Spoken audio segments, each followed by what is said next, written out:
来看岁岁莲华，这令人窒息的塑料姐妹情，恶毒师姐为了抢走侯府千金的身份，竟然直接把踩到金灵芝的亲师妹给狠心推下了万丈悬崖，牛顿看了都得连夜改行。主角光环就是这么不讲武德，掉下悬崖的岁岁，不仅奇迹般地毫发无伤，还被微服出宫的太子殿下给当场接住并带回了性命。眼睛不需要可以捐给有需要的人，呆萌的小岁岁睁开眼睛，错把太子当成了仙女，一句话就把我们冷酷无情的太子殿下给整无语了。这么小就深谙碰瓷精髓，太子满脸无奈地纠正自己其实是个纯爷们，可岁岁却固执地表示，救命之恩以后必须要以身相许。霸总带娃名场面来了，看着这个满嘴跑火车的小丫头，太子十分头疼，只能派手下亲信先把这个古怪的小姑娘送回道观去。岁岁热情邀请浑身湿透的太子回道观换衣服，而太子却在他身上闻到了一股奇妙的草药香气，妥妥的人形自走香薰剂啊！剧情需要强行发刀片，还没等岁岁把采好的草药送去给重病的师傅，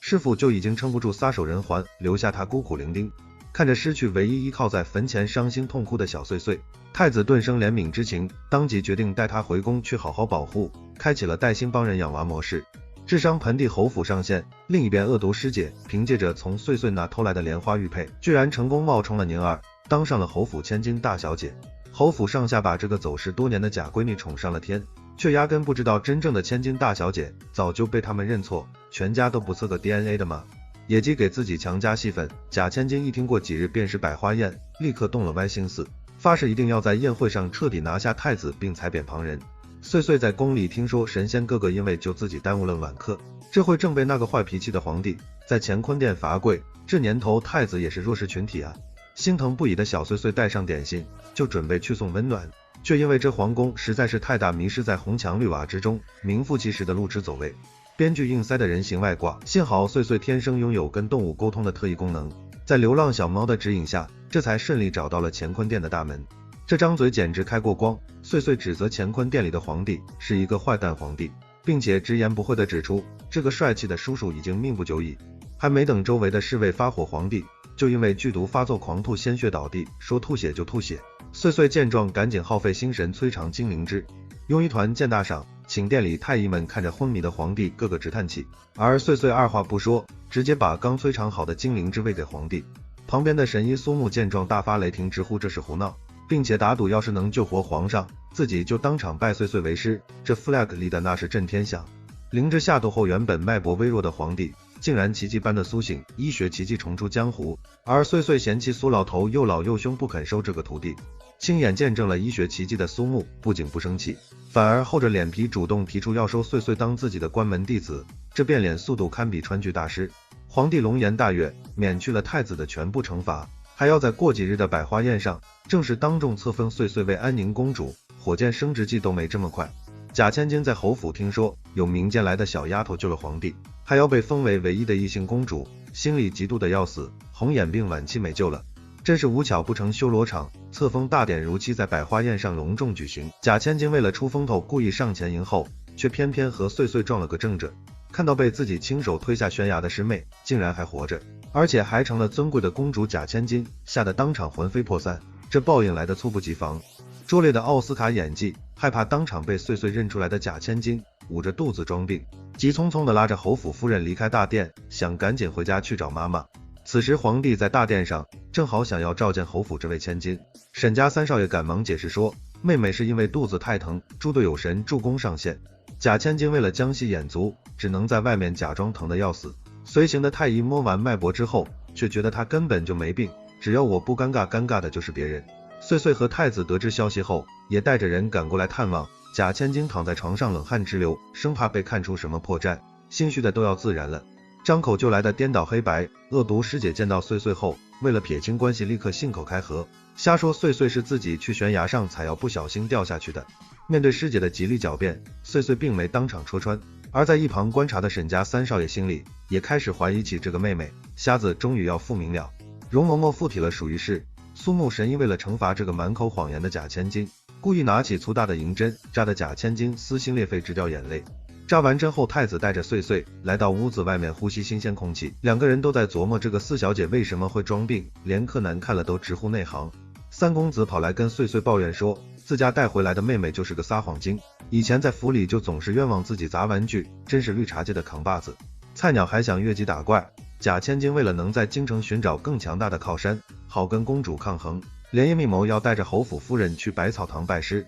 只要能拿到百草堂名下的所有药铺和万亩药园，即使岁岁有太子殿下撑腰，也奈何不了自己分毫，这脑洞大的女娃都补不上。谁能想到冤家路窄，他们在医馆又碰到了岁岁和太子，编剧这相遇概率，这可把心里有鬼的贾千金给吓得不轻。恰好此时诊室里有一位胃胀反胃的未出阁姑娘，贾千金为了显摆，当场断定人家怀了身孕，这太保也能喜提身孕？这番胡言乱语，差点当众毁了人家的清白，惹得姑娘的哥哥大怒。而岁岁则在一旁冷静地观察对方的面部，准备打脸。岁岁指出姑娘只是脾胃虚寒，吃坏了肚子，根本没有怀孩子。苏木神医诊断后证实了岁岁的说法，这波打脸极其丝滑。贾千金的草包医术在众人面前被扒了个精光，周围人的冷嘲热讽也让他的拜师美梦彻底破灭了。公开处刑不过如此。认清人品的苏老头当众宣布，只收岁岁做他的关门弟子，而贾千金则因为丢人现眼被罚回家禁足，直接喜提 VIP 小黑屋。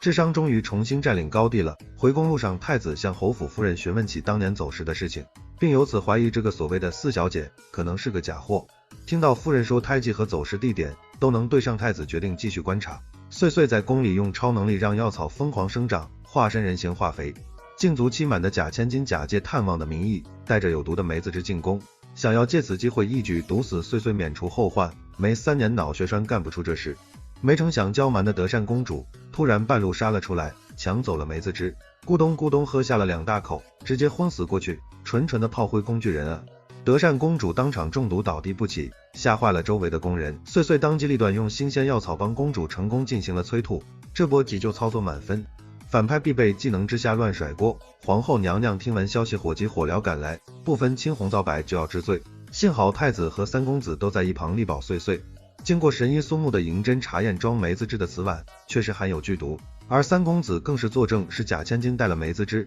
铁证如山，看你怎么编。贾千金百般抵赖，坚称自己是在花园里碰了剧毒的夹竹桃，手上的毒粉不小心蹭到碗里，纯属意外，这强行降脂的借口也是绝了。强行续命的剧情降临，此时德善公主及时醒了过来，澄清了中毒的事只是意外，这才勉强洗清了岁岁的嫌疑，保住小命。见岁岁的衣服被弄脏，侯府夫人决定带岁岁去里屋换衣服。贾千金听闻此言，顿时被吓得六神无主，眼瞅着要掉马甲了。恶毒师姐害怕夫人帮岁岁换衣服会发现手臂上的莲花胎记，进而揭穿她这个冒牌货的真实面目，这经典的胎记梗虽迟但到。于是贾千金不顾规矩，当场冲进里屋，假借道歉的名义死拉着岁岁，成功阻止了胎记被夫人发现，这硬核抢戏手段堪称一绝。全剧唯一带脑子的 NPC， 忠心的女官清河觉得这个贾千金鬼鬼祟祟，绝对没安好心，便好心提醒岁岁以后一定要防着此人。岁岁乖巧地点了点头，也知道这个虚伪的师姐是在故意针对，默默记下了女官的好心叮嘱与防范，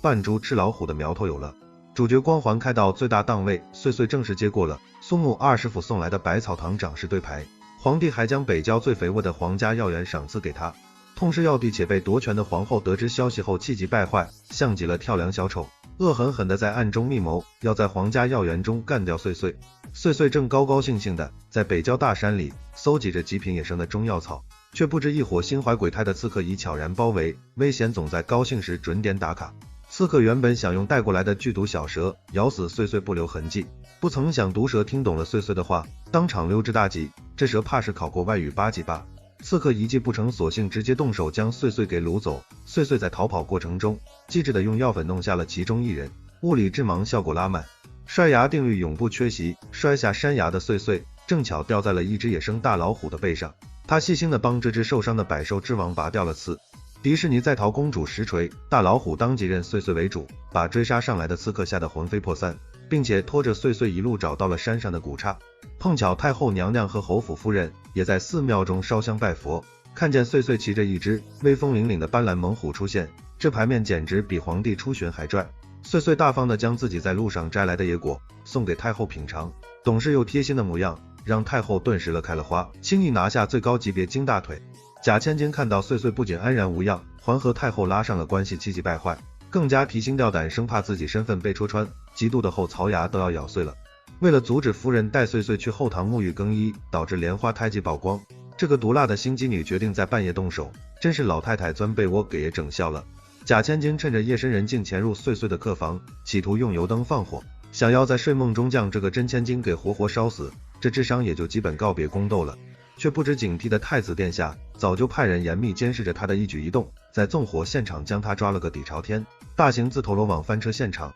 太子殿下龙颜震怒，要对这个恶毒的女人动用国法处死。沈夫人为了救这个逆女，只能自告奋勇，圣母光环真是闪瞎人眼。为了免遭严刑，惩处侯府夫人只能忍痛亲自掌嘴打了贾千金。碎碎在一旁看到这一幕，感到很不舒服，这苦肉计演得太假了。太子向太后坦言，这次刺杀的幕后黑手极有可能是皇后。为了避免打草惊蛇，两人决定暗中调查宫斗剧标配的塑料婆媳关系。碎碎拿出抓来的野蜂，用风针帮太后治疗多年的风湿老毛病，连太后的病都能治。太后对这个医术高明的小家伙更宠爱，挨了打的贾千金非但不吸取教训，反而在心中怨恨起了侯府夫人，心里默念早晚要把这人挤除掉。白眼狼属实让他玩明白了。回到房间，贾千金发现自己的红玛瑙手链不见了，瞬间慌张不已。而这条手链恰巧被太子捡了过去，吊装备必被敌军捡走的铁律。太子根据手链越发觉得这个撒谎成性的女人有问题，当即决定查清她的底细，好揭露骗局。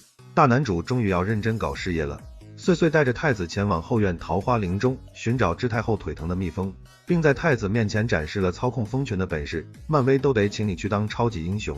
太子警告碎碎怀璧其罪，一定要隐藏好自己这个特异功能，并且告诫他对付心怀鬼胎之人不能手软。终于教点腹黑生存法则了。碎碎现学现用，直接召唤出大批野蜂，狠狠地教训了贾千金，吓得贾千金落荒逃跑，一头栽进了水池里。这魔法攻击直接破防。太后通过查问，也开始怀疑这个在路上找回来的贾千金是冒牌货，认为这是别人安插在侯府的棋子。全剧 MVP 太后稳住全场。碎碎利用封毒疗法，成功帮太后缓解了多年的陈旧老伤。就在大家开心的时候，沈怀景跑来求救，每次刚闲下来，准有工具人来报丧。军中的主力信鸽不知道染了什么怪病，成片地倒地不起。若是1000只信鸽死绝了，军心必乱。这剧情转折硬得像钢筋。军情紧急，碎碎当机立断，决定骑着大老虎去军营里打探情况。一路上风驰电掣，速度比战马还要快，这比开着跑车还拉风啊！军中将领见到猛虎大惊失色，想放箭，好在被侯爷及时拦下，连请来的大夫都束手无策，查不出毛病。一群庸医又来衬托主角了。碎碎用特殊本领和带头的鸽子沟通后，得知他胃里火烧火燎，跨物种对话简直离谱，由此确定这根本不是瘟疫，而是中毒。军官们觉得十分不可思议，因为鸽子喝的都是大河上游打来的干净水，如果有人投毒，不可能只有这。全员降智的推理时间到了。碎碎让人检查盛水的水桶，果然在里面抓出了一只剧毒蟾蜍。好家伙，这水桶里藏个蟾蜍都没人看见，这正是导致所有信鸽中毒的罪魁祸首。随后碎碎建议沈伯伯用上好的牛黄熬成浓汤灌给信鸽喝，简单有效的法子让军医看得心服口服，又一次无情碾压了 NPC 的智商。欢迎订阅，下集更精彩哦。